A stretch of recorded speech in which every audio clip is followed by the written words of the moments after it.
Some viewers may find the following video disturbing. Viewer discretion is advised. Good afternoon and welcome to the USS Cod Memorial Submarine. My name is John Bradrick and I'm a crew member on the Cod, and today we're going to be looking at the contributions of American surgeons to the American Expeditionary Force in World War I and its ramifications for the creation of several surgical specialties as they exist today.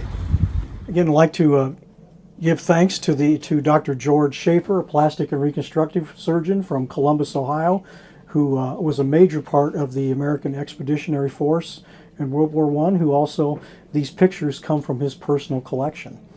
If you have further interest in World War I and the major surgical advancements that they contributed to, please visit the Wandering Curators YouTube channel.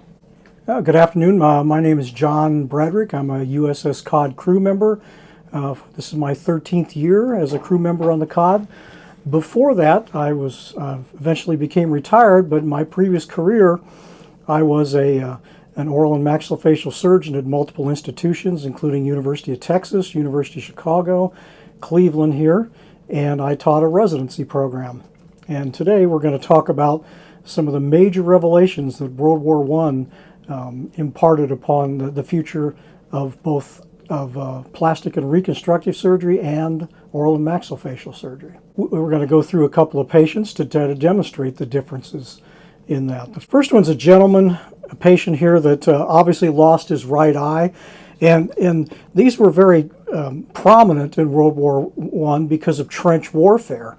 The old doughboy helmet wasn't that protective a helmet, and if your head was above ground level, you were a good chance you'd get shot around the face. So they had a tremendous amount of facial injuries, upwards to 10,000 admissions to one hospital in France.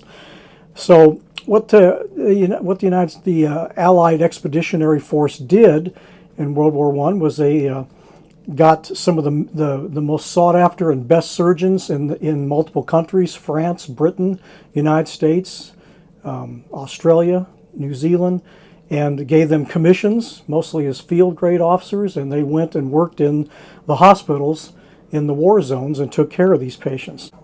And if you're from the Cleveland area, you might recognize a name of one of those, and it was Dr. Cryle, which eventually came back after World War I to form the Cleveland Clinic, and the rest is history.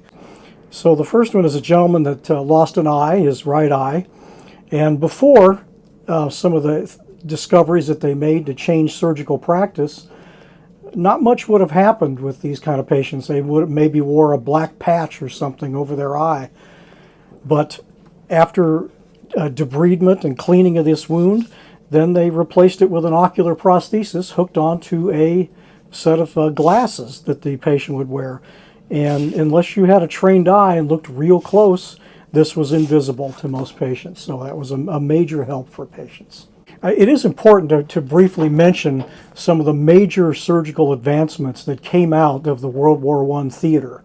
Whereas before, if you were injured in the face, mostly people would just leave the wounds open and let them try to heal, which produced major cosmetic and functional deformities of the patient's face. A lot of times people were delegated to just wearing masks or helmets to disguise their cosmetic deformity. But what they started doing, because the blood supply is so good to the face, that they would do what at that point was the unthinkable.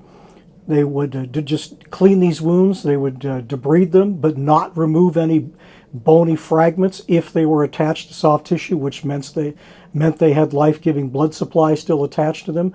They would immediately repair fractures of the upper and lower jaws through a variety of methods, internal or external splinting, which is what it was called.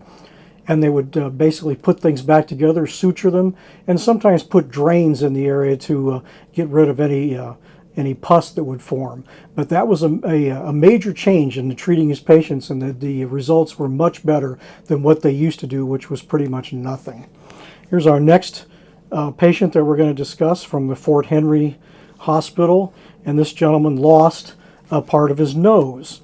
And before that time, they used to just do nose prosthesis and make a fake plastic nose and glue it onto your face, which isn't too bad, but it was inconvenient. So what they're starting to do is tissue transplants, and where they would take a pedicled graft, meaning it's non-detached from its root and its blood vessels, and they would move it off the forehead and then rotate it down onto the nose area. Sutured into that area for a while until it healed, and then detach it from the forehead and close the forehead up. So you had natural looking tissue on these nose wounds, which produced really excellent results for patients. So it was a start of remote tissue grafts that are connected.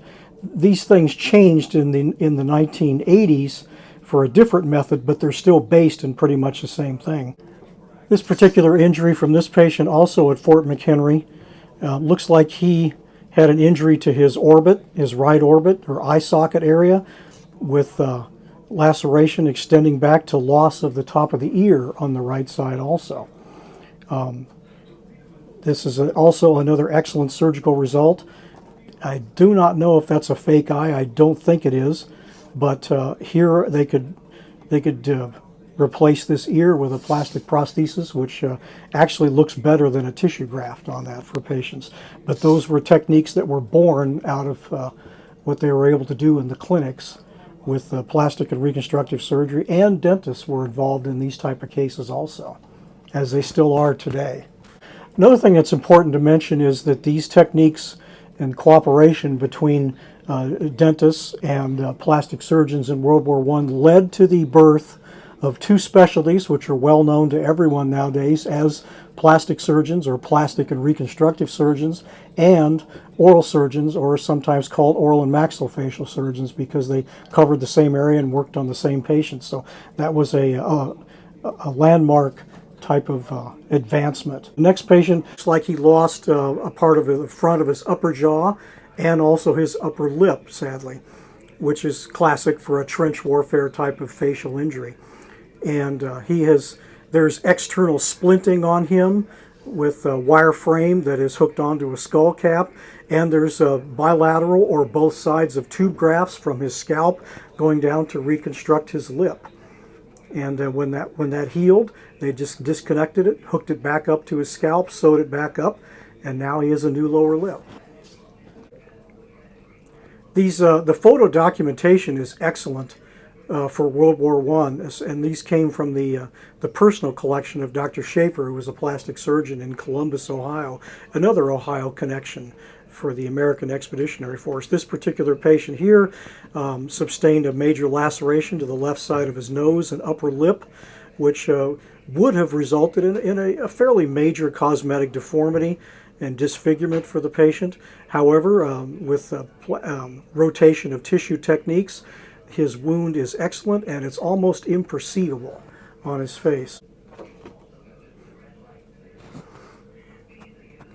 This particular patient, also from Fort McHenry, actually dated 1919, also required the tube graft from the scalp down to the nose to reconstruct the nose. His nose was obviously severely fractured, and there is internal splinting and attached to external splinting, which held the bony structures in place while it healed. And we do not have an outcome picture on him. I would assume that it was a very good outcome. This patient is also from 1919, Fort McHenry, is loss of the right eye and a significant amount of tissue around the orbit. The upper and lower eyelids are gone. He also may have sustained an injury to his left eye, but it's closed and I can't see what's underneath that. But they would have made a prosthesis that recreates his eye, that also duplicates the color of the eye, and hooked onto eyeglasses, and from a distance it's invisible. I'll pause for a second. And the next patient, also from Fort McHenry, this patient looks like a major part of the front of his lower jaw was avulsed, but it was nicely repaired by tissue adaptation. Probably, I'm assuming, some type of graft to the lower jaw or internal fixation appliance. But the soft tissue covering came from his neck, which was rotated up into place, allowed to heal, and then returned to its original position. Also shows a tracheostomy scar on his neck from his injury. This is a very classic injury that we still see a lot of today, and these type of surgical advancements in World War I allowed us to do what we do today.